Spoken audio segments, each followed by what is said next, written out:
Hey everyone, what's up? This is another episode of Happy Hour with Kevin Bozeman, where I chop it up with some of my friends who I can't see anymore because of this debacle called the COVID-19 virus, but they're lucky enough to join me with two of the best in the biz. I got double trouble. Paul Virzi and Yannis Pappas. What's up, fellas? What's All up? right. You know, this is just making me sad. We bonded over cigars, and this is just not going to cut it. I'm going to smoke a cigar in our honor after this. You have the in afterwards. You can't smoke in the house, can you? No, I can't smoke. That's what I was My about wife- to say. I was about to say, whoa. I listened to your act, and your act does not sound like you have the wife that will allow you to smoke cigars in the house. I can't. That was epic. So I was trying to figure out how I would try to tell people about you guys stand up. I consider you guys, I'm a sports guy. I relate everything to sports. You guys, I consider you guys to be like on base guys. So you talk about the best of the best, Chappelle's, the Birds, the Rocks, they're home run hitters, but you guys are just always on base, like double, single, right?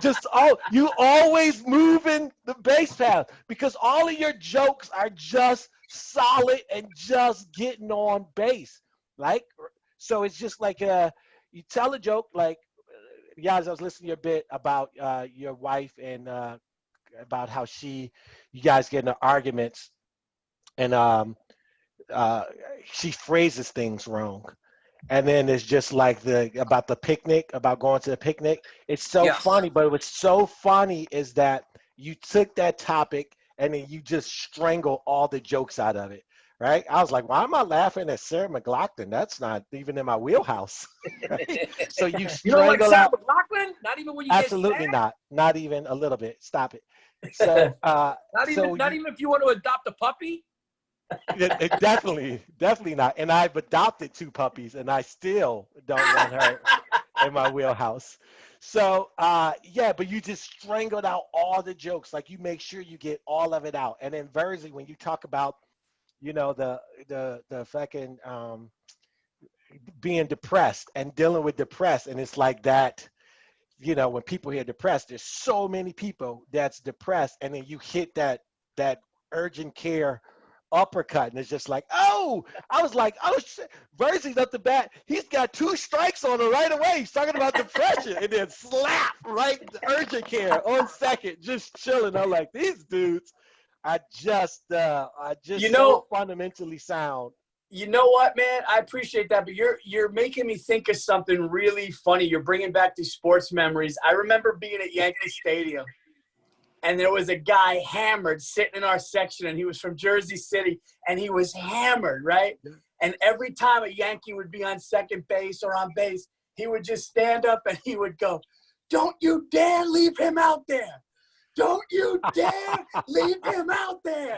And it was just like the passion of it. And then I guess News Today came that baseball is coming back, or they're going to do something today. I found out. So you guys are New Yorkers. Is it safe to say, like, New York is a baseball town? So this is how when people always say what town is belongs to what sport, I always say the city would be happiest if this team won. The Knicks. The fucking Knicks. The Knicks. No. Yeah. Wait. Is it just because they haven't won in so long? Yes. Here's the deal. It's so sad. And, I see a lot of similarities, too, right now with, like, the Democratic Party. I almost feel like the Democratic Party is like the New York Knicks of politics, where they're just bringing in free agents after their prime. Like Joe Biden, fucking pretend he has no memory. It's like they just he's like the Joe Biden a free agent. Is Joe Biden Jason Kidd when he was his run with the Knicks? Exactly. Yeah. I mean, one's great, but right now you're questioning his medical right now. Right. Yeah. Virzi, you feel the same way? I think Yannis is right. New York is longing so much for basketball. It's a basketball city, but because we're spoiled with the Yankees, that's kind of what we rest our laurels. We're like, we got the Yankees, but New York City will absolutely explode if the Knicks won a title. We're waiting for it so bad that it's almost like it'll never happen. Okay, here's me being an outsider. This is where I disagree with you guys. And the Yankees, because the Yankees have fucking spoiled you. They're the best. The New York Yankees is the best organization in the history of United States sports. I don't even think it's that close. I think Lakers is second. But it'd be like going to a restaurant and, you always getting served steak, but then at one time you're just craving lobster or whatever. And then you get the lobster and you're like, this was great. But then they took steak away from you. You would never fucking do that. Steak is every day. Pizza is every day. The Knicks is lasagna. You don't want lasagna every day, but sometimes you're like, I haven't had lasagna in years. Of course I would take lasagna over pizza. But you're only saying that because you know you got pizza. But there's no way you would take lasagna over pizza if that was something you had to eat every day. And this is what the Yankees are for you. Of course, you would love to see the Knicks win because it ain't about to happen. They are so far. They don't, from putting together from top to bottom. Like, they don't have the talent, the chemistry, the coaching. They don't have easily. You have one of the worst owners. That's the top down. You got to start with the top down. So it's bad. And so you guys are like, oh my God, if we could just get one championship, but because the Yankees deliver so much for you. The Yankees are one of the top 3 favorites to win this year. They got to be, right? They haven't been out of the hunt since like the mid 90s. They've always had a team that's either in the playoffs, close to the playoffs, or winning it. I mean, we've been spoiled with them. Let me ask you a question, Kevin. I was thinking about you when I was watching the Jordan documentary, the Jordan documentary. Yeah. Because you were the one that turned me on to how important the organization was and the winning culture of the organization. Now, that was a documentary that pitted the players against the organization. Your argument was, and you're a Chicago guy, so it's like your argument was winning organizations, winning teams. No question it was a winning organization, but then it became the players versus the organizations. And I was siding with the players going like, I started thinking about you going like, you know what? Maybe the players are more important than the organization. The players are always more important than the organization. And what you are doing right now is fucking twisting my words. So what you are is a word twister. What I'm saying is organizations like the Lakers and the Celtics, they just know how to put together winning teams. So did Jerry Busto. Jerry Busto knew how to put down a winning I said the Lakers. The Lakers and the Celtics, they know how to put together winning teams. So the Pittsburgh Steelers know how to put together winning teams. They know how to craft and get good players and create things. And then they also know how to step to the background and let the players shine. Cross's problem was he did it and he got bored and he wanted to do it again and show that it wasn't about the players, that he could do it again, which is why he was trying to shuffle that team and get that team apart, because he wanted to show that he could do it again instead of just letting it run its natural course. What they don't talk about, and Les is me being a Chicago guy, is how many times he tried to trade fucking Pippen. Yeah. You're in the middle of winning 6 championships, and then when Jordan leaves, you're arguably a player away from being right back to the finals, and then you could have got all the credit in the world if you'd have won the finals with Jordan. And he was always trying to shuffle Pippen, and you don't see the Lakers doing that. You don't see the Celtics doing that. You don't see the Pittsburgh Steelers. They're that close to winning. They try to win, and that's probably the difference. It was an ego. You could tell with Krause, it was an ego thing with him, and he didn't like that he wasn't getting a lot of the credit when things were going on. It seemed like he had an ego thing, but what was weird was how Jordan and Pippen would bully him. You know, it seemed like Jordan and Pippen were always like bullying the GM and messing with him, and like you could see that there was like, and Pippen was really upset about that contract, but. The thing that I thought his number one thing was, Kevin, was when he was like, this is Phil Jackson's last year. And, like, they went into that kind of knowing that, like, this is Phil Jackson. And then Jordan's going, well, I'm not playing for anybody else. And this guy Krause is just sticking to his gun, going like, this is it. That was crazy. But here's the question. Why would you do that? Why wouldn't you say, hey, man, this is our 6th championship. You guys want to run it back? Fuck yeah, run it back. Yeah. I personally, and even if you're going, I personally don't think you're going to win. But you have given me 6 championships, and now I'm going to let you run it back. And also, no, because he had picked up Brian Williams. Brian Williams, I think his dad, his brother, killed him or something. Yeah, he was on the boat. I remember that. Yeah, right. He had a mental issues though. I remember. Yeah, but wait, who's the brother? Bulls, Brian Williams' brother, I believe, something like that. I'm not sure. I don't remember, but he was a guy that was like a late season pickup when Dennis Rodman was starting to go off the deep end, and they realized that 5 years later that Luke Longley wasn't good, and then they started Brian Williams was giving them legit post play in that series, but that was the move that Krause did to be like, all right, we need a little bit of boost, and he had that talent. Krause was really good at doing it, but to just want to get rid of a team and build it from scratch after a squad won 6. Yeah. Unacceptable, dude. Like, so he was Steinbrenner never does that. Steinbrenner trying to trade Mariano Rivera if they won 3 in a row and be like, I just don't think Rivera, I want to blow it up before it gets bad. I can do this again. I got a quick question though, Kevin. You're right. Jerry Krause isn't the owner. So when Jerry Krause is publicly saying this is Phil Jackson's last year, and everybody feels that, and that's why it's called The Last Dance, and Jordan's going, I'm not playing anywhere else. Why wouldn't the owner, I forgot, the owner's name is slipping my mind. Why wouldn't the owner? Gary Reinsdorf.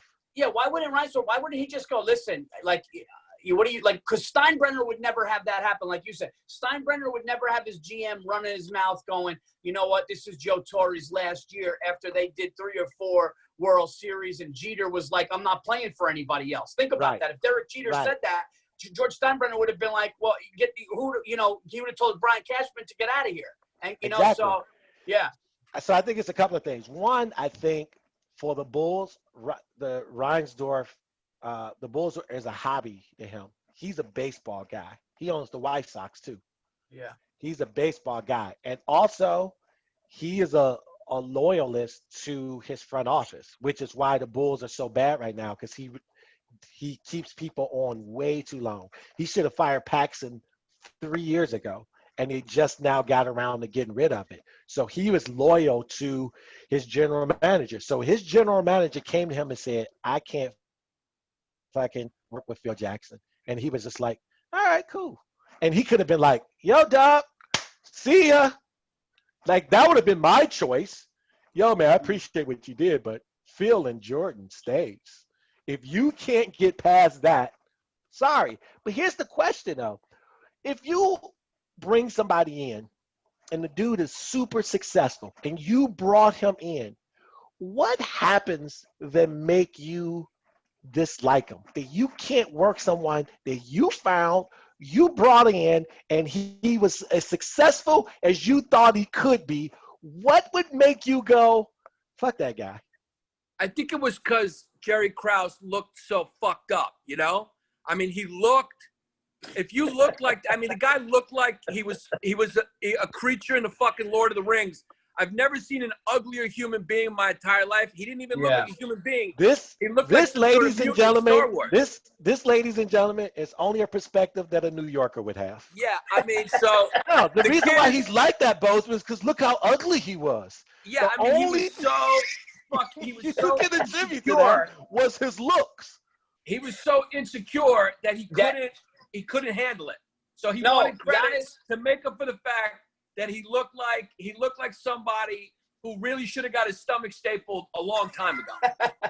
Listen, as crazy as what Yannis is saying is, I think the insecurity of that guy and the way they would always shit on him about, hey man, you need a ladder to make a layup and all these different things.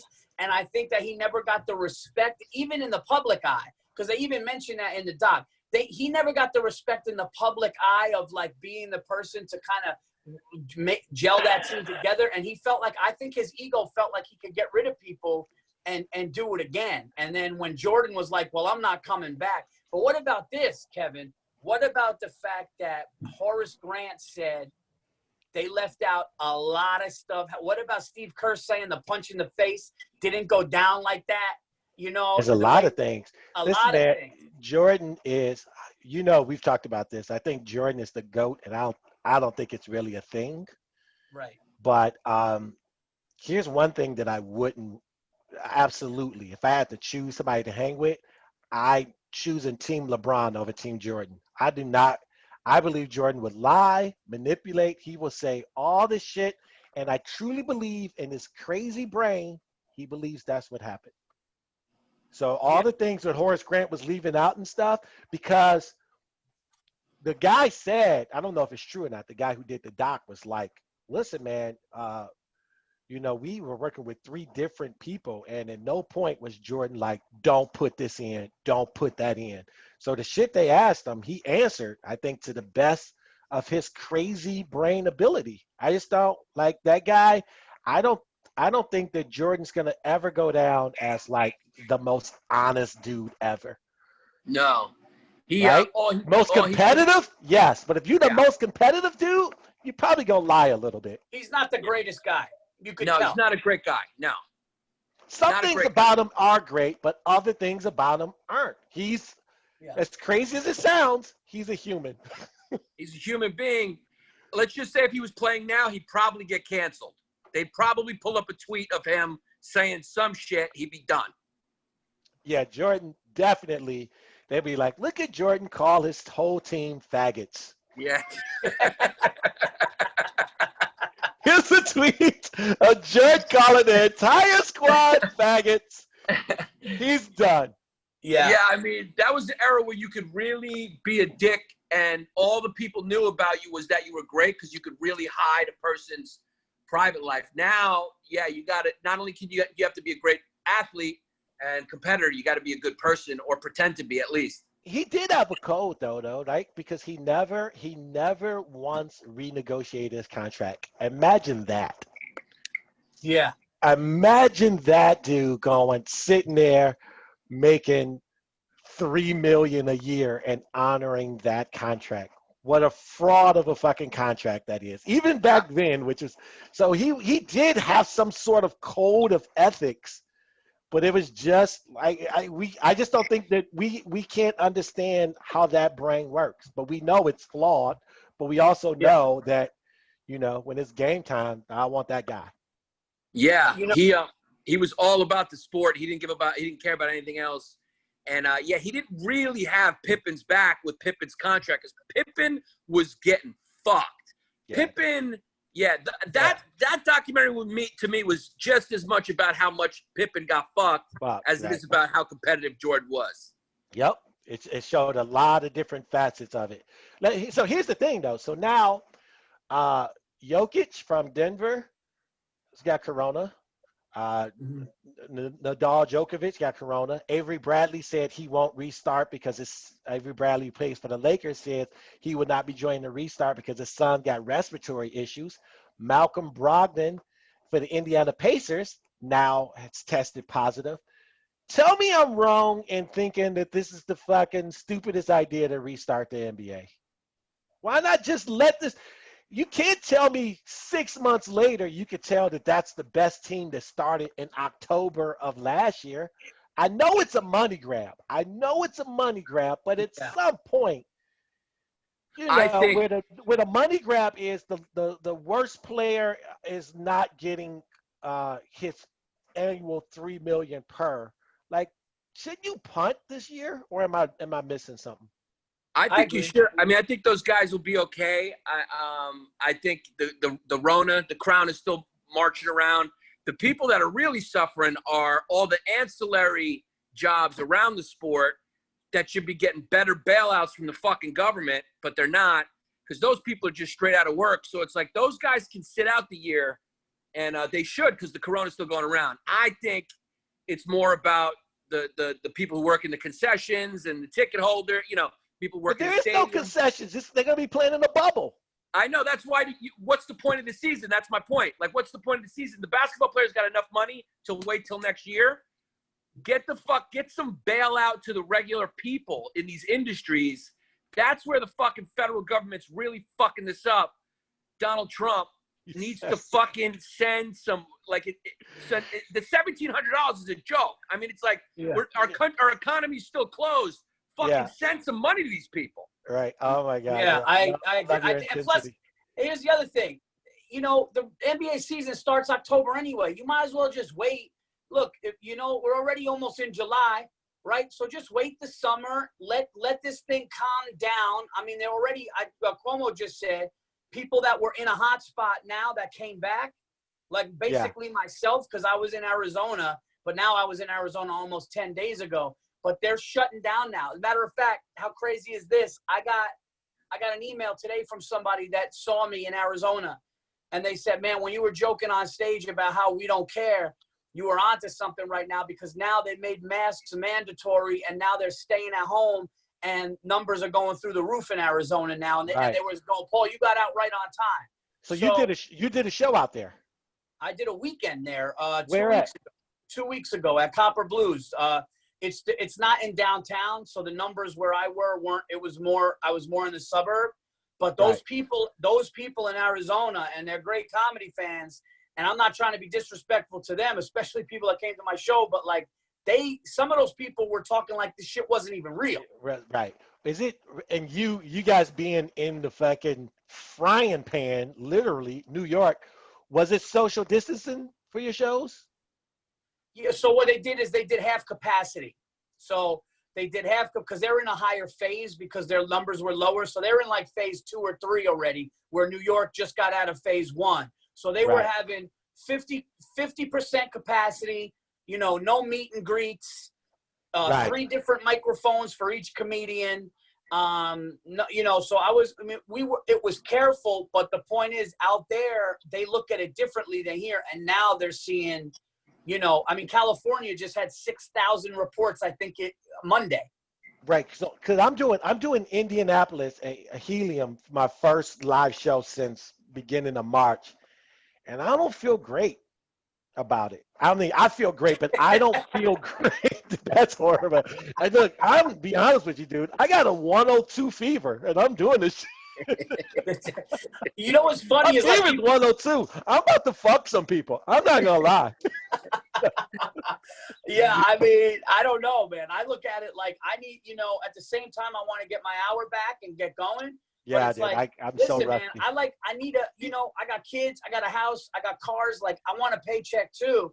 And it's easy for people to be like, oh, well, whatever. But like, after a while, you're like, man, it's been a long time. It's been a long time, man. And like, I'm not getting any checks. I got no relief. I made too much. I made too much last year for them to give me anything. Exactly right. Yannis, if I had to get rid of Facebook and make people apply to have a Facebook account, you're one of the people that I would give instant pass to, because you actually post real shit on Facebook, and you have alluded a few times that you think, there may not be stand-up when it's all said and done. Go. Yeah, that's it. That's my setup. Go.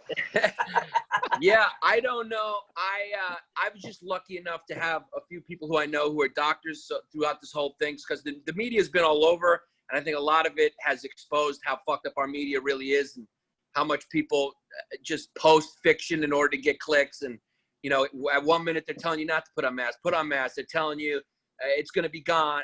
Everyone was all over the place, but I was lucky enough to have some doctors going like, hey, listen, this is a bad thing. This is a nasty bug. We don't know a lot about it. And this is the new normal until they get a vaccine. And then when they get a vaccine, good luck being the first ones to step up for the vaccine. You don't want to be, you don't want to be a guinea pig for that shit. Mm-hmm. So that usually takes a couple of years. That takes a couple of years to realize it's safe. So barring this thing mutates down and disappears, which is unlikely, unfortunately, this is going to be the new normal for, a couple of years. But that doesn't go to say that means we're fucked, because bars, Yep. restaurants, comedy clubs, indoors. That's the worst place for the transmittability of the virus. Right. When you're outside, it's not as bad. So we just got to we got to adapt and do shows outside. I can't see them in any meetings going, guys, how do we get stand-up comedy back? Right. Yeah. Right? We're so low on the totem pole. Right. We are not their priority. They are not thinking these guys are doing Zoom shows. We gotta figure out a way for them to get back. Right. We need them. If they need us, and for sure, I do believe they need us, but they don't think that we, what are they And gonna to do? your point, when it does open up half capacity or whatever, like it's trying to, then it's closing back up.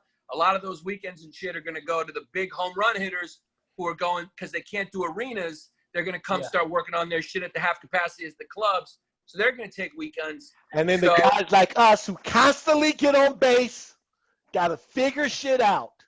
Yeah. We got to go back. I was talking to Donnell, Donnell Rawlings? Yeah.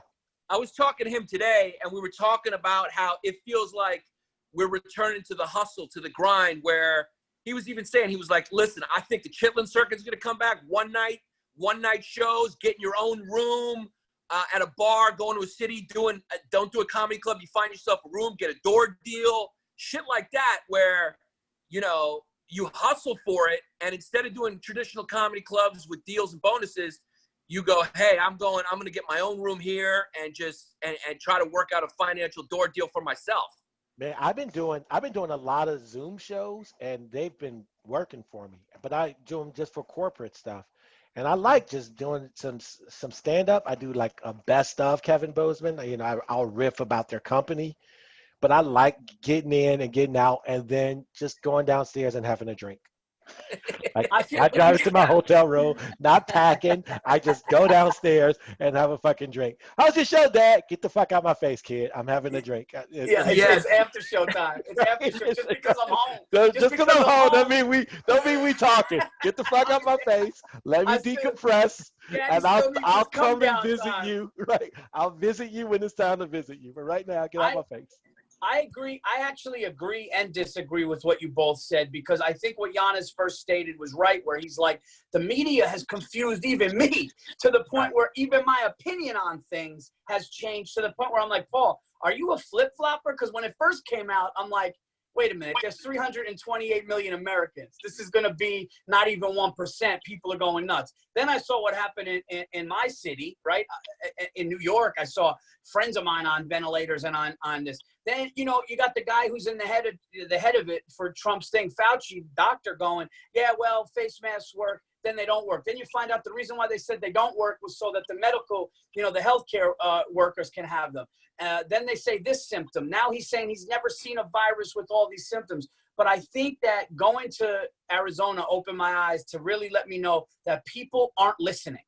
That's really what it comes down to, because if you put on a face mask and you wash your hands, you're not getting this shit. I had it. My wife, myself, and both of my kids had coronavirus. We all have antibodies, and we knew we had it at the beginning of March, early April. And I know how I got it, why I got it, where I was when I got it. And I also know now what to do to not get it, to prevent it, and the way I'm washing my hands. But people aren't listening, and that's why the spikes. And these protests, right or wrong, these protests, all these people out there, man, that's not social distancing. Even if you got a mask, you're yelling, you're screaming, you're bumping into people, right. The shit's in the air. So I think if people yes, for now, you're right. I think for now it's going to be Zooms. I think the spikes are going to make things close down. But if people just fucking listen, I'm hoping by 2021, January, February, either a vaccine is out or clubs are going to open back up. Yeah, because at some point, the three of us need to be on the road doing the show together. Because I believe that hour and a half of the actual show would be the time we'd be like, let's get this shit over with. Let's go hang. Dude, right? I believe the shows would be. Yeah, did you know when I first met Paul was at Hilarities in Cleveland? Yeah, I remember the story. Dude, we were working together, and I'm weird when I like people. I just I instantly put them in my sports life and for no reason. Like he was on stage and I was like, I like this dude. This dude is just killing it. He's doing it. He got off stage, the show was over with. I was like, you got a homework assignment. You was like, what? I was like, remember I Yeah. told you create an 82-0 team. And you was like, what? Yep. What? I go create a team. They'll go 82-0, and you can pick any player from any era of the NBA, but it's got to be 82-0. You go 8 or 9 deep. I don't need a full 12 because nobody plays a full 12. Go 8 or 9 deep. But then I was just like, I like what he did. And then seeing your stuff online, I just feel like if people, I do believe that even though people disagree with things like the quality of funny people is also the same kind of intelligence. And you just need to be around the people that the level of intelligence.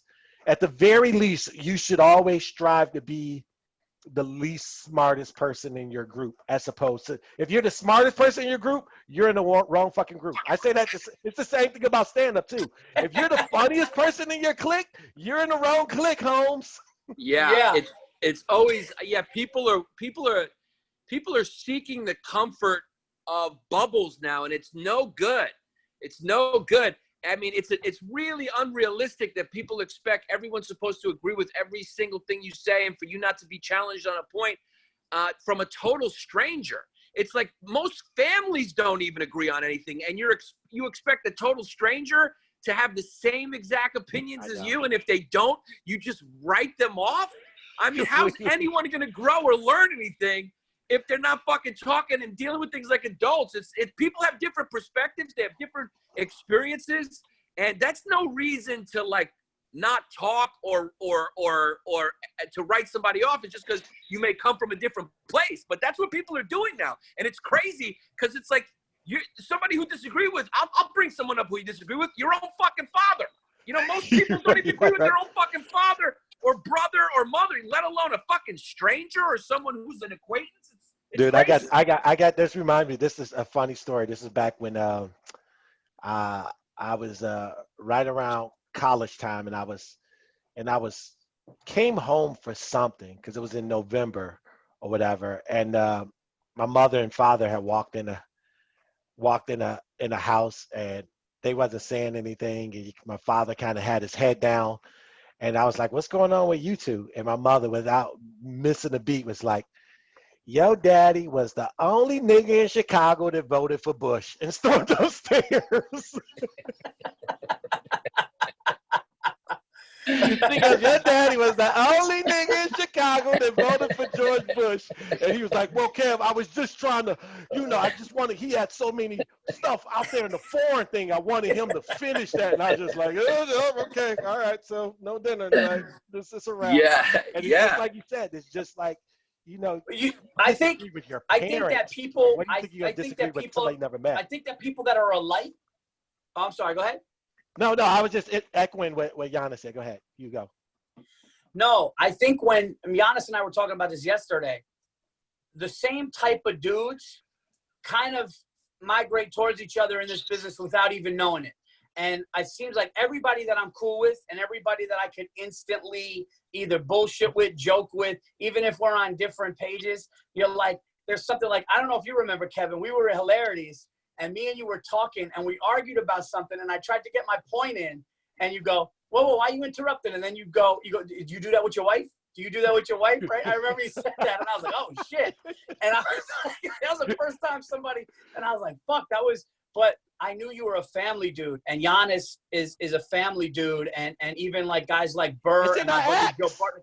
What's that? It's all in our acts. Yeah, but it's in our acts, but it's also kind of how we talk to each other and carry ourselves, because even when those guys aren't talking about their families, you kind of understand their values. And when you talk to them about like, we're just three guys that would love to go to an NBA game, do a comedy show, smoke a stick together, have a whiskey. And like, for us, that's heaven. That's, I think those guys are attracted to those guys and they migrate because it's like, I could sit with you and Giannis and smoke a stick and we could argue Kobe Bryant.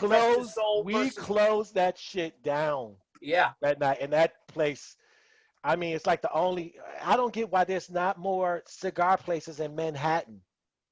Yeah, there's only a few that got grandfathered in because of the Like, new law. yeah, dude. It's like, what? How is this? That's a Yeah. money maker. It is just a great. So many people smoke sticks and they can't smoke them in their house, and it's not. The weather isn't nice enough to be backyard all year round, so you need a spot. I don't get that. There's two that I know of in Manhattan, and that's it. The Yeah. ones Where do we you go went. in Chicago? Where do you got I a lot of got spots in one. Chicago? I got one that's a mile and a half away from me called the Humidor. Yeah, Nice. there's a ton of them, and they got. Matter of fact, they own two spots. I'm in the burbs. They got one a mile and a half east of me, one a mile and a half west of me, and I got those. Nice. And in Chicago, there's quite a few places where you can go. Not that there's a ton, but I thought that New York would Yeah. just have more. You guys still on it? Because this the show's called Happy Hour, and Yeah. I seem like I'm the only one that's drinking it. I Yeah, don't think no, that's bullshit. dude, we drank last No, I night. have some water. Yeah, I mean, there's been less days during this quarantine that I haven't had a stick, and I would say probably half of the days I've had a drink. I've had a cocktail. Last night I was actually with Virzi, and we had a few cocktails, and I smoked a stick. I mean, yeah, I'm at the point where my throat actually hurts from the amount of cigars I've been smoking. Yo, what's your cigar? What's your cigar of choice? I like a Fuentes, but my favorite, I gotta say, Davidoff Nicaraguan's my Dude, favorite. I'm exactly the same. Yeah. I like Fuentes because the everyday Fuentes price is very inviting. The Davidoff price is not an everyday. Not every day. Yeah. Jordan smokes 6 cigars a day. I Yes. know. Yeah. Jordan, Schwarzenegger, these guys smoke. You know what's crazy is I was the number one of all of us, maybe Aaron Berg, but I was smoking 2 or 3 a day to the point, but I would smoke like in 30-degree weather by a fucking dumpster. And they would be like, what are you smoking that nice cigar for in the winter? But I would have to do it. Now Yannis, he's flipped it where Yannis will be like, yo, you want to smoke a stick? And I'm like, dude, I'm fucked up. I can't do it. I know. Like, I need a break. We were man. doing that in Cleveland because we were there during the football season and it was freezing out. And then that ugly Jerry Krause looking chick, if you will, was trying to hit on me and I had to sneak out. Remember? I was like, dude, I got to bounce, dude. This chick. Oh, that was the place that had like an indoor-outdoor. Right. Yeah, Cleveland. That's funny because we were talking about Jordan before and Jordan kind of being a dick. I was in, I'm not going to say the name of it, but I was in an Atlanta. I was in an Atlanta cigar place after I performed the Punchline. And I had the Jordan White Four Cements on, the Four Cements. This is a few years back.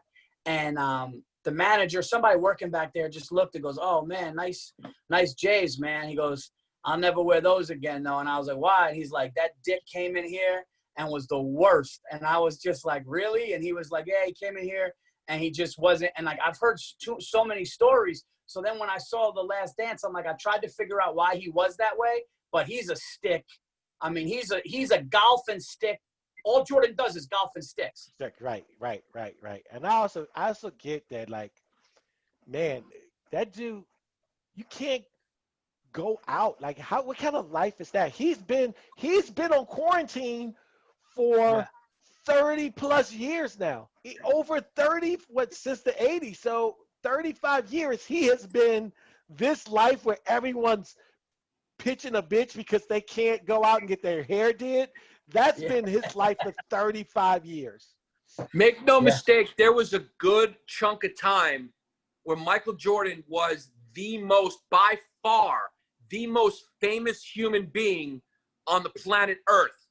He was the most famous. I remember I went to Montenegro to visit a friend of mine after I graduated college. This was 98, 99. He was actually playing, he was from there and he was playing professionally over there. And we went to visit him in his home and his family. And I was with my friend, my old roommate, Todd, who was black. And everywhere we went, they would point and go, because they'd never seen a black person before. Yeah. And they didn't know, in Montenegro, old Yugoslavia. So they would just point at Todd and go, Jordan, Michael Jordan. I mean, I think it was like Jesus, Michael Jordan were like the two, Muhammad were like the Muhammad three Ali, most right. famous people on the planet. He was the most famous person. I remember when he eclipsed Ali, and I was like, not Ali. Not Ali, dude. But then when they showed like when they were talking about the Dream Team, and then they showed that giant mural of him and him standing there, I was like, maybe Ali. Yeah. Yeah. Wait, Dude, think he about was it. a superstar. Michael Jackson was one of the biggest iconic stars globally in the world. And Michael Jordan got there without one song, without one hit. Right. Like just playing a sport and being that dominant in a sport. I mean, think about it. You know, Michael Jackson, you know, Thriller and all this shit. I mean, all these amazing, the people have been dancing to those songs in clubs for decades and all that stuff. And Jordan just, with the Gatorade and the McDonald's and the championships and the way that I mean, it really is amazing. And the sneakers. It's crazy. It's crazy, dude. I was gonna say when that Gatorade commercial came out, Be Like Mike, that was like it was a jam too, right? It was a jam. Like I remember walking around. So sometimes I dream like, what the fuck is this a commercial? Yeah. So we want to get us first. We're gonna go out and eat some food. Okay. This guy. Yeah. That's Chris. Who is this? Kevin Bozeman. You know Kevin Bozeman? What's up, cuz? Hey man, well, Chris, Chrissy D. How you doing, bro? What's up, Virzi? How you doing, buddy? What's up, dude? Chris, you and I did a show together in Grand Rapids. We was on the show in Grand Rapids, Michigan, for that festival they used to do, that Gilda Fest. It was eons ago. Oh yeah, Grand Rapids. Yeah, we had a fucking good time there. Yo, guys from other states just speak too slow. I mean, I gotta go, guy. I'm running out. Yo, Kevin Bozeman, you're a good kid. Virzi, you're a fucking good kid, Paulie B. Good seeing you, kid. You caught a couple of waves, huh, V? What's that? You caught a couple of Corona waves, right? Yeah, couple. Yeah. What can you do? Okay. What do you do to quarantine, and how did you stay away from it? You didn't catch anything, Chris? Me? Yeah. Because you know what it is? I've got chlamydia so many times, and I think, like Yannis said, Corona showed up and was like, "There's no more room." Yeah, that's I'm just a kid. I'm a kid. I get a little drippy. Can you take that Chicago Bulls shirt off the next time you passing around your chlamydia shit? Yeah, look at that. It says dad on the back. It says dad. I mean, he's a Chicago I think they misspelled Bozeman, Rose. Chicago kid? Bozeman's Chicago kid. I think they misspelled Rose on that #1 jersey, Holmes. I know, bro. Chicago, baby. It's a good city. Chicago's on fire right now, no? Yeah, I mean, yeah, that's one way of looking at it. What can you do? I mean, fucking, what can you do, Bubbas? Listen, this show's called Happy Hour. I'm the only one that's drinking on it. Will you grab a cocktail? Come on, join us. I know, I would, but I got to go drive. Or else I would. Plus the kid's got chlamydia. You can't drink with chlamydia, right? Yeah, I know, it's on antibiotics. No, you can't. You can't We actually drink over here because we're building our new studio. How does it look? Oh, it looks good. Oh, I dig it. What's Nice. that? History Hyenas? Yeah, that's our podcast. What's it about? It's history. We do history. We basically just make jokes, but we talk history. We'll do like a different historical topic every week, and then we just go wild because I love hyenas. So when we named it that, it was because hyenas are a fascinating animal for multiple reasons. Well, when you want to do history of best of ever athletes, I'm your guy. Absolutely. So when has the podcast started? Say again? Has you guys started the podcast? Oh yeah, we've been doing it. We've been doing it for about 2 years. We've been doing it. Jesus and Christ, I miss out.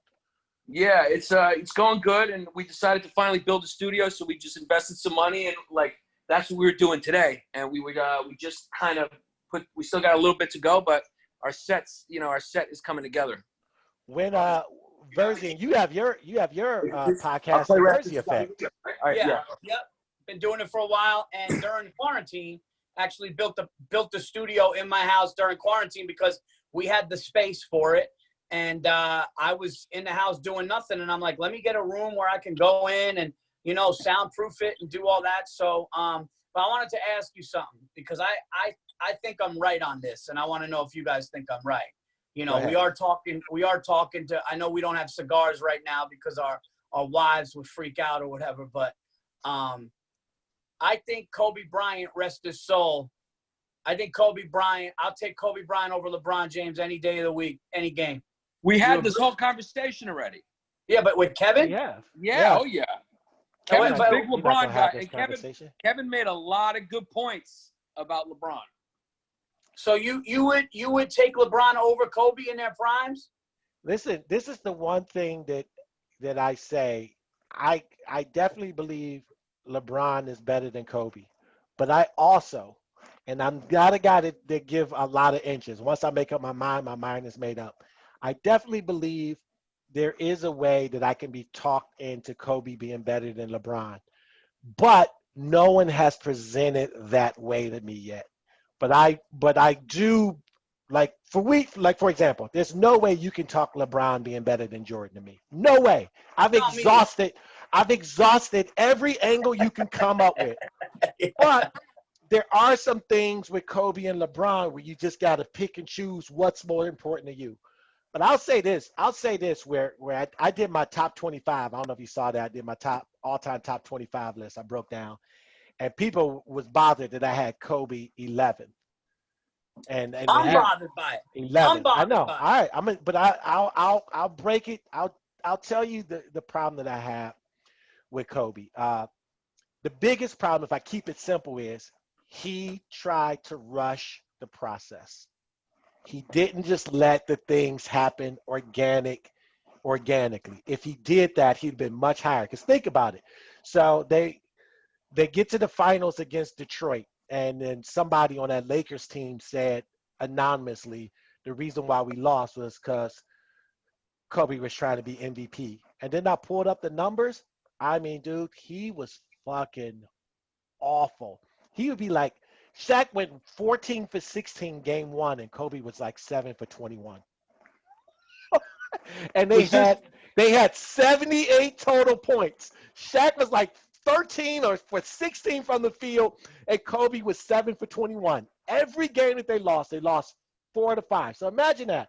Imagine you telling me that this guy is one of the top 5 players, and he shoots his team out of a series, and then demands, yo, it's either me or Shaq.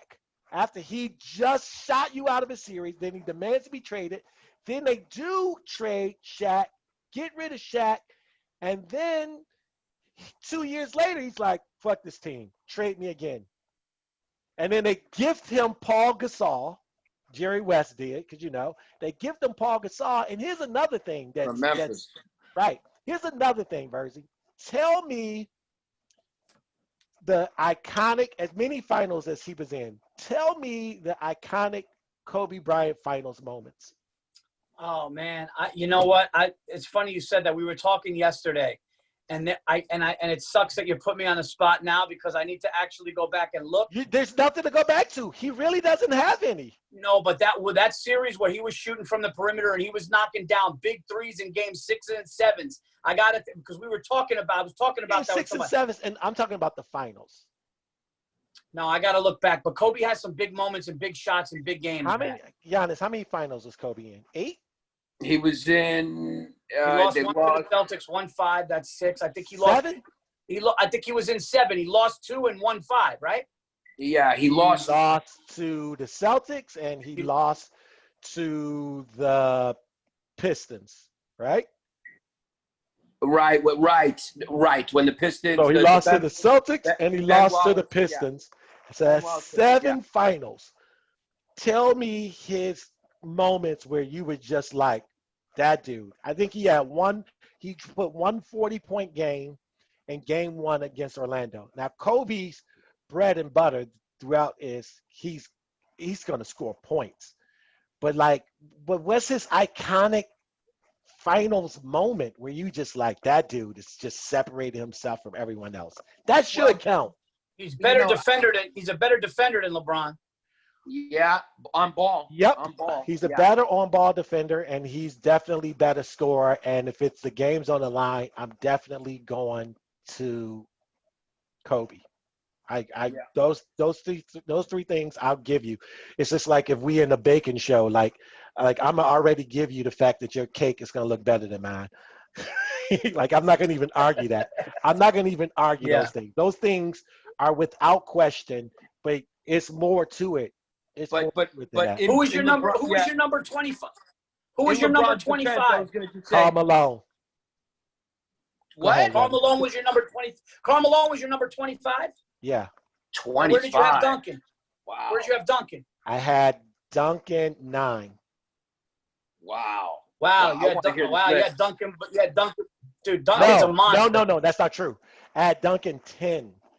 So I 7 through 11th was the hardest thing to do to put together the list. 1 through 6 I felt good with, but 7 through 11 is where I was like, I could put this guy 7th or I could put him 11th. There was a legit argument.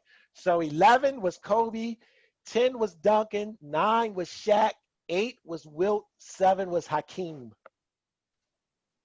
7 will But Hakeem. Hakeem. Yeah, Keep Kevin, going. that's- Can I do the 5? What are the 5? 6 Bird, 5 Magic, 4 LeBron, 3 Kareem, 2 Russell, 1 Jordan. Not bad. Not a bad 5. What I do, baby? Yeah. It's No, not bad. no, that's not. Don't you shake your head at me, Not bad. Virzi. Yeah. Don't you fucking That's shake not bad. your head at me. No, I like it. I like it. There's a That's- couple. I But don't know here's the about thing, Paul. though. Like, I explained exactly why I have them. You know how people just give you a list, and then it's just like, this shit don't even make sense. Like, I try to be – my mode was, who can I win the most championship with in any era? That was it. It wasn't who's going to sell out the most, who's the most fantastic, who's the most flamboyant. This guy win the most championship with. And the reason why Duncan's a little – you don't think Duncan's a little low? I mean, that's a little low for Duncan. 5-time championship. he is a five-time championship, but 5-time champion. He's been to what, 7 or 8? How many he's been to? 6. I mean, He went 5-1 they only lost once to in the Miami, finals. They lost once to Miami and beat Miami. and I that was might it. flip-flop Russell for Kareem. I love your list. I might have flip-flopped Russell for Kareem just because of the era they played in. Here's my thing for Russell, and this goes for Jordan, and this goes for anybody in team sports. And tell me where I'm wrong. Jordan and Russell are the only 2 dudes in team sports that can say, I'm the best player in the NBA. I got my squad built around me, and there's nothing you can do about it. Right? Who else? In any other sport, there's been a player that's been the best in the league, had the best team, and still took an L. Only 2 dudes has been able to say, "This, I got my squad. Let's go." Wait a minute. And you haven't been able to do shit about it. Wait a minute. There might be one more guy though. Wasn't that the same thing for Magic? No, Magic took L's. Magic took 3 losses. Wait, he lost to Isaiah. He lost to Bird. He lost to Doc. He lost to Jordan. He took 4 L's. He's 5-4 in the finals. Cut him some Russell slack. was 11-1, and Jordan was 6-0. Cut Magic some slack. I mean, the kid had the virus at the time. He didn't even know about it. He probably had it in 80. He probably had it in 1980. He probably got it from the fucking. I mean, that's a pretty good run with a kid who has HIV positive. He probably played with HIV in 90 for sure. He probably gave it to Chris. That's why Chris can't get the corona. Very possible. Very, very possible. Speaking of, is this a touchy topic? The tearing down of comics, like Chris D'Elia. Where are we at on that? I don't know him that well. I mean, we've met. We kind of communicate online a little bit. I'm firmly in the school of I will defend anything a comedian, especially a comedian, says, no matter how horrible, whether it be online, in person, whatever he says is like, look, comedians are trying to be funny. If we can't be offensive, then we can't be funny. But apparently he did some things. So if he did those things, what it sounds like he might have, that's bad. I mean, those are bad things. I think what's really confused me is somehow we've started to equate things that people say as being things that they do. At some point, saying something became the same as doing something. Right. Whether good or bad. And I think that's horrific. You say something good, that doesn't mean you're fucking good. I can sit online all day and tell you about how great a person I am and say all the right fucking things. And then in my private life, I'm an absolute piece of shit. And on the flip side, I could be online saying all types of horrible stuff. And then in real life, I'm a great person because we don't know each other. So it's like words are words and actions are actions. And just because someone says something doesn't mean that they're bad. You know what I mean? But if you do something bad, actions are what matter. And it sounds like he might have done something. So I'll just say I'm against like bad things. He might have done something a bunch of times. Yeah. He like did something a bunch of times. Where you it at? doesn't sound good. Does not sound good to me. It doesn't sound like the best case for him. Virzi, No. where you at? I feel like, it's weird when people do things right outside of legal. Like, so it's kind of crazy that when somebody's calculated enough to go, well, I didn't break the law. You're like, no, well, maybe you didn't break the law. So you shouldn't be in jail and there's no criminal charges. But that's some creepy shit. So it's like I think there's a definite difference between a pervert and a creep and a predator. Because a predator is breaking laws, I feel like. But I kind of agree with Yannis on this one. I'm looking at it like, look at all the shit Cosby gave. Remember Cosby gave Eddie Murphy shit, right? You can't curse, you can't do this. He's raping women for 2 years. He's doing great fucking example. Shit. That's a great fucking example. Giannis, how come you didn't think of that? That's a great example to what Giannis said. I would have been able to make that point in 3 seconds. He just brought home your point. So then you said, oh God, I forget his name because I guess he's been canceled. I forgot the guy that went in on Kobe after he died. It's one of you guys. Oh, Ari Shaffir. Ari Shaffir. That was, that takes what you said and it pushes it to the fucking limit. Yeah. That's exactly what you like. Your theory right there. Your theory right there. I go. He's gonna go. Oh well, this is about to take what you said to the limit. I'm a good guy, man. I'm just trying to be funny. Yeah. Well, you know what? There has to be jokes there, but his daughter being there, rest her soul. And all that stuff, it was just, and also the timing of it. I mean, Ari does do that when somebody dies, but the way that went down and the way that it just looked, it was just a really, it was the way it looked, man, it was brutal. Yeah, I think he deserved the backlash. I know Ari. Ari, I could say is someone I'm more friendly. Dalia, I don't really know that well. So Ari, I do know him. He does that with every celebrity. He miscalculated on that one. It was too early. He apparently didn't know his daughter was on the plane, but that doesn't really matter. I mean, and he can't, and the thing I respect about Ari is he took the backlash like a man. He didn't try to weasel out of it. He just knew that he fucked up and he just took it. He didn't issue, he just took it.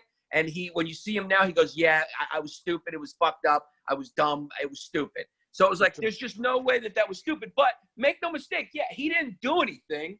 I mean, he upset people and it was stupid. But at the end of the day, he didn't hurt Kobe Bryant. So words are words. And yeah, but that's how we make a living.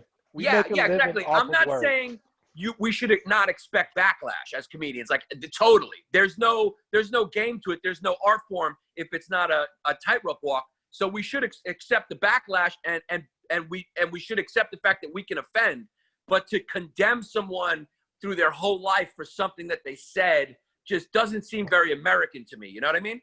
I do. So here's a game I've just created. It's called Tell Me Why I'm Wrong in This. This is my take on this. And you guys, I got the utmost respect for your comedy chops. I tell people all the time, it's funny till it's not funny. It's offensive until it offends. I go, nothing is off limits until it's off limits. Does that make sense? Am Yeah, I I know. wrong? Like, you can talk about whatever you want, but know that if you don't nail it, there's going to be brushback on it. And that's the thing of comedy. So we could say, you can't, and this and that, but now we know the game. Like, we Yeah. know the Yes. game, right? You know the rules of the game. So if you choose to try to break the rules, and that's fine. But you also know that there is repercussions. We know that when we started doing stand-up, what we could do and what we can do now are two, like, it's not even close. Not even Right? close. It's not Not even even a close. thing to what we can and can't do back in the day. I 10 think years ago. I think it goes to a couple of things. I think there are some comedians that we're all insecure, right? There's a part of us that are all insecure because we all do what we do for a reason. We get on that stage and we tell jokes into a microphone in front of strangers, of hundreds or thousands of people for a reason. It's just not really a natural thing to do when you're little to want to do that. And then for some reason, Speak for yourself, Virzi. You're the only one performing for fucking thousands of people with Bert. Me and Kevin, we'll stick with We're the hundreds. grinders. We're grinders. I said, but no, I'm fuck you. Walk into a club, standing on third base, and Yannis Pappas are fouling off pitches off our feet. Go ahead. Yeah. Tell us your point of view. I'm telling Kevin, bump me over. I'm saying for all the levels of comedians that are either in a bar or doing thousands, there's a reason that person's willing to do that. But you need to be smart. The same way when you go on a podcast, you need to be smart. I know now, okay, that there are certain podcasts that if they ask me to go on, I know that there's going to go into some waters that could potentially hurt my career. And especially, so I need to know, and it's the same thing on stage. I know when I go on stage, if I went on stage and I just said, man, fuck Donald Trump, everybody that likes Donald Trump, you're all fuck the blah, blah, because I know a comic that did that, and it was in Atlantic City, 800 people in there, half the people got up, walked out. Okay, if somebody went on stage and started talking shit about Black Lives Matter or Donald Trump or both sides, you got to know and be smart enough to go, wait a minute, maybe that's probably not the best approach to this joke. I'm a professional and I'm going to walk the line. You know, when I did my Trump joke in my special, I had conservatives and liberals both come to me going, I didn't know what you were going to do. I was uncomfortable, but I like what you did because I made it not about that. I made it about the joke. So when I go on a podcast, speaking for myself, when I go on a podcast or I go into a topic on stage, you know, I did a mass shooting joke. And when I did that, we thought we were going to get more backlash, but I did it in such a way where I'm like, no, that's where my OCD and mind goes to. And I'm going to put light on that. So I think you do have to be smart, but I do think that there are some insecure comedians that want to get attention and are willing to do something and say something to ultimately get themselves in trouble because they want the initial heat of the shit and then whatever happens after that. I'm not one of those people. Yeah, for sure. For sure. And you're with that too, Pop, right? Yeah, totally. You know, you gotta try to be smart, I guess, for yourself, but you know, you also got to try to, you know, some of the best jokes come from those ones that you're the most scared of. So you got to go for it. It comes from the dark recess of your mind. And as you're saying it, you're like, I didn't even know I was capable of thinking about shit like this and this way. So, yeah. I always feel like if you, and I tell comics this all the time, if you could personalize shit, it just makes it better. Yes. Yes. Right? If you speaking in generalities and judgment tone, it's horrible. But if you can personalize your experience, then people can stomach it more because who are they to tell you what your personal experience is? Like, right. If somebody talks about it. You just pay to hear my personal experiences? Now you judging my personal experiences? If you do a joke about abortion and you were with somebody that had an abortion and you tell that story, or if you have a situation with a gun or a disease, then they're like, fuck you, don't get mad at me. That happened to me. Yep. You know, that's what I went through. Yep. That's actually a really good, and you know what? And another thing to add on that, Kevin, when you do shit like that, nobody could steal it, right? Because if you're talking about that situation that happened, nobody's, It's the rule of comedy. It's another thing I say. If you're going to talk about popular topics, you got to personalize it because you have to know everyone's talking about it. So it has to be a take that's specific to you. That's the only way you can go and talk about current events that's on everyone's mind, because you have to know that 7 of the 10 comics on this showcase is going to talk about the same fucking topic. And you better have a real take or no take. That's it. There's no in between. You either got to have the realest of takes or no takes. And I think some of it, it's the inevitable progression as a stand-up. When you're a little younger as a stand-up, you're less personal topics, and the more experienced you get, the more you start delving into your personal life and making it funnier. So it's always the more experienced topics who are a little more personal. Yeah, for sure. A couple of things before we get out of here, fellas, because obviously we could do this shit for hours. Yeah, you're special. Blowing the light. Yes, Blowing the light is on YouTube. What made you drop it on YouTube? No offers from anywhere else. But you still did it, and I looked. You got well over 200,000 views, which is fucking solid. Yeah, solid. It was Schultz is a friend, and we were sitting down having dinner, and at first, I was talking to Burr a little bit because he had to deal with Comedy Excuse me 1 second, I'm so sorry. Yeah, go ahead. Just shut your screen off or something.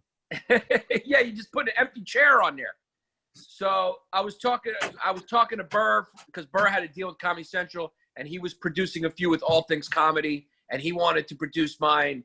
And he had done one for Virzi and Jessica Kirsten and Ian Edwards, and so I was like, maybe you're gonna be in that second crop if they were gonna do them.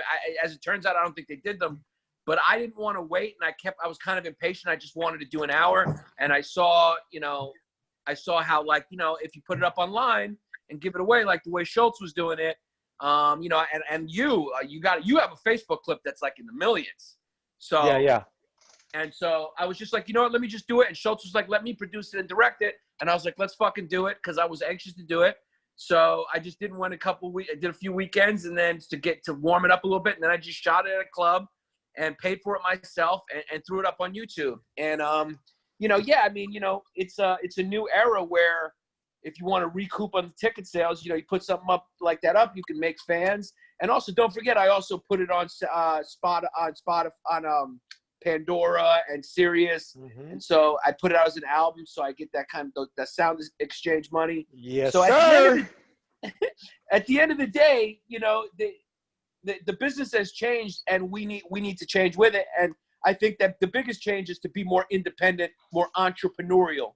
Yeah, for sure. And then I always feel like when I tell people is they always want to do a special and stuff. I like, for one, just because you got 45 or 50 minutes don't mean you got a special. I go, if you got 45 to 50 minutes, but you just feel like 8 of those minutes are just okay, right? What are you putting out?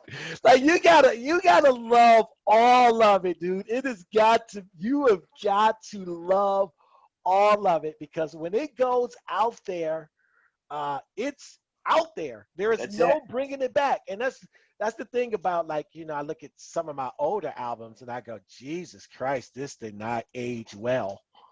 But I can't get mad, because at the time I fucking loved it. Yep. Yeah. At the time I loved it. So it's not gonna go down as one of the all-time great albums you need to have. But at the time I loved it, so I recorded it, and there was nobody there to tell me, yo, man, singing a song about fucking someone's retarded cousin is not gonna be. It's not gonna age well. Yeah. It's not gonna be ran on the Disney Channel. Yo, it's funny when you listen back and you're like, man, I'm so much better now than I was. But like, that's where your game was, right? Right. Like, That's where your game was. It's like you got thrown in a game. You might have hit a couple jumpers, but everybody knew you didn't have a left. And then all of a sudden your next one, you're like, he worked on his left a little bit. He worked on his left a little bit.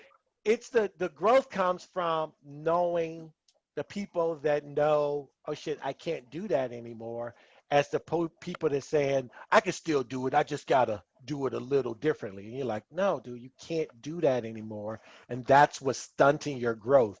You want to put what your right is, as opposed, like, it's the customer in this case is always right. If the people you're there to make laugh aren't laughing, you can't be like, that's on them. Not every week, not every show. At some point, you got to be like, that's on me. I think anytime you want to put something out, wait 6 months to a year and then do it. And I really believe that. I did my first album 14 years into comedy, and people come up to me at clubs today and go, I love your album. I remember, like, when I was like 5, 6 years in, I did this little disc that I sold when I was in Myrtle Beach. And it was called, like, Just Getting Started. It had like 20 minutes. It was all about my, like, Italian dad. And I wasn't ready, and I'm glad that I just didn't continue that. And then I waited 14 years, and I did my first album. Yannis actually hosted for it at the Stand. And I waited 14 years, and it was like, when I listen back, I'm like, man, I'm kind of still proud of that. And it's like, it's just because anytime you feel like comics that tell me I heard a comic tell me he's on his 3rd album, and he's been in comedy for 7 years. And as soon as I saw, I'm like, this guy, like, I'm not trying to be a dick, but I'm like, you're putting out shit after shit after shit. Right. You're not even 10 years in. What are you doing? Right. Just putting up just a whole bunch of C work, that's out there. And you never want somebody to be like, yo, but did you get his 6th one? That 6th one, man, he's really put it together. Yeah. Oh my God. Is your Comedy Central one now on you? Didn't you have one? They moved to YouTube. So what they did is they put it on YouTube for like 7 days, and it did really good. It was on its way to like 200,000, and then all of a sudden it stopped. We didn't know why it stopped, and it was because I couldn't find it. It was a licensing deal. So now they're trying to get it back on, but because of that, clips are like getting in the millions now, and it was finally, you know. And I don't want to sit here and shit on Comedy Central's business plan. But we could shit on them. I mean, they finally fucking came around. I mean, you know how late they are to the party? They're also putting up the old half hours, and I've been begging them to fucking put mine up.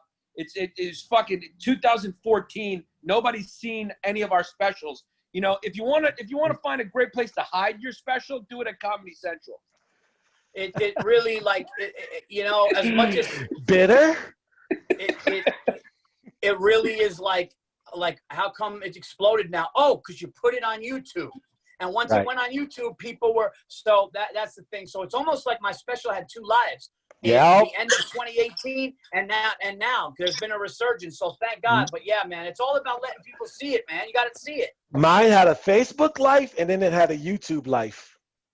So it got 2 lives out of it, and so that's. What was that Facebook clip? Was that Facebook clip the Santa Claus one? Yeah, that one. That's a great joke. That one went shit. That was it. That got millions and millions of views. Dude, I had to shut my phone off one time because it was just like it was just overload, which it's a great problem to have. But the thing about it is, like, I got pigeoned into this. He's a clean comic, so churches was reaching out to me. Right. Got to get that money, man. You walk in there, walk in there with a tuxedo and just everything is dirty jokes and just fills with. But this is what the Lord wants. Yeah, you got to just change all those shits and fucks to darns and dams. Yep. You got to just look, man. When you're a grinder, got to play the game. Grinders do that. They know. It's just like what Turturro was saying to Matt Damon in Rounders. Like, he goes, what are you talking about? I got a family. I make my family. You make it seem like I'm doing nothing. I got a family, and my family lives on me being able to go out and grind out a poker room.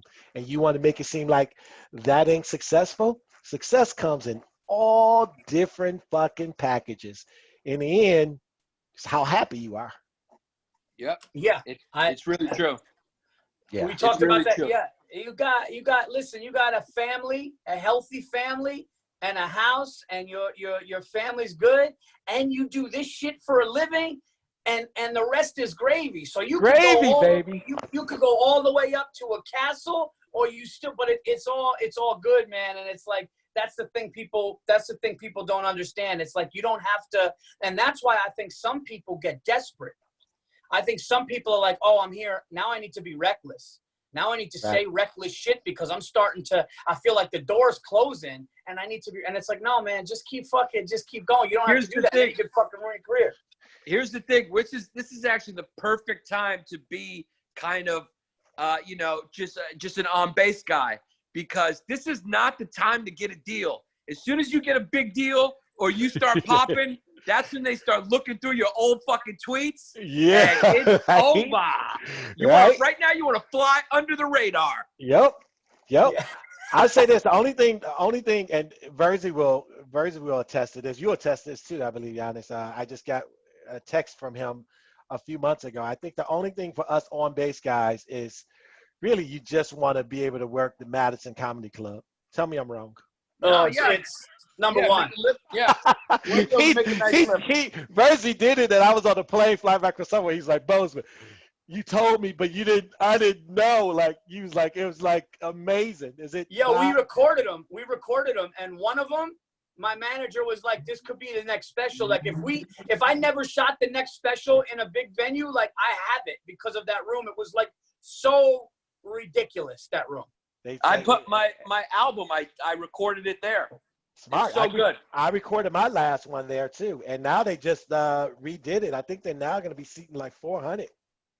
Nice. 350, 400. It's the best room. Those girls are the best. That's one of the best clubs in the country for sure. It is there in Acme and Minneapolis. There's so many great rooms. But listen, fellas, we're supposed to do an hour, and I know we're well over an hour and a half. Yannis, what's your IG, your Instagram? Yannis, what's your Instagram? Yeah, Yannis Pappas, all one word. Listen to the History Hyenas podcast.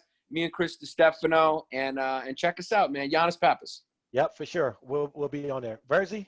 Yeah, it's at Paul Virzi. That's VIRZI. Just launched a new YouTube channel during this thing. It's doing well. It has stand-up clips. It has Virzi Effect clips. It's going to have a new web series on there. Always putting stuff on there.